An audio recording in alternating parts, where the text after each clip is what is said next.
With the 2021 corn harvest relatively fresh on their minds, farmers may want to think about how to simplify the process in 2022. The University of Arkansas System Division of Agriculture's Tom Barber has some tips for growers in this presentation from the university's virtual corn and cotton field day. For the weed control portion of the program, I want to focus on late season weed issues. And one of our main issues is morning glory at the end of the corn crop. And this particular spot I'm standing is on the end of a field, but it can also be a problem anywhere in the middle of the field where we lose early control of the morning glory species.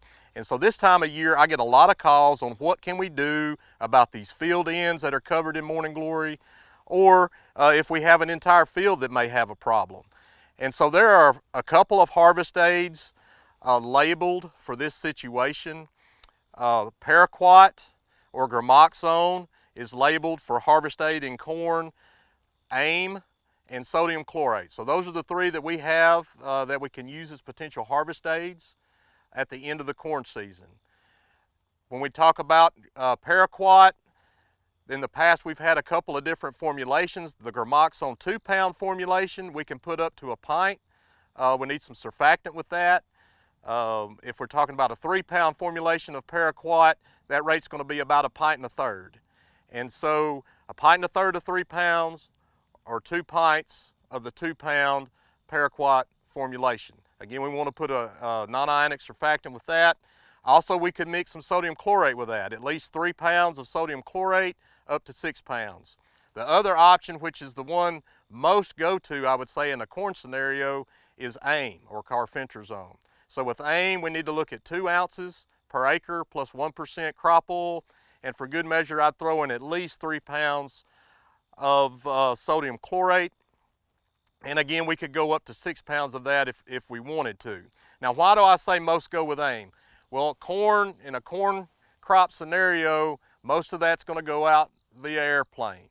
So if we're using airplane to make the application, we have a lot of crops around in the area that are going to be very sensitive to the paraquat application. And so we want to be mindful before we recommend a harvest aid in corn, or any crop really, of our surroundings. And so if we have cotton that's nearby, if we've got rice that's nearby, soybeans that aren't mature, anything that hasn't reached physiological maturity can be susceptible to drift from these harvest aid applications. And so again, AIM is probably a little less injurious from a drift standpoint than the paraquat's going to be, and therefore, again, that's why most of the aerial applicators will more likely put out the AIM or sodium chlorate than they will the paraquat or gramoxone. And again, with AIM, we're going to need 2 ounces plus 1% crop oil. Now, that's not going to completely kill all of these vines, but our main goal in this is we want that corn to feed through the combine easier and not tangle up our heads and cause a big mess or a big clog on the front end of the combine and cause us some equipment issues. So the main idea is we want to brittle this vine down enough to where we can cut through it with our combine, with our corn head, and not have any clogging or any issues on our equipment, because we don't want anything to impede our harvest or cause some issues on our equipment.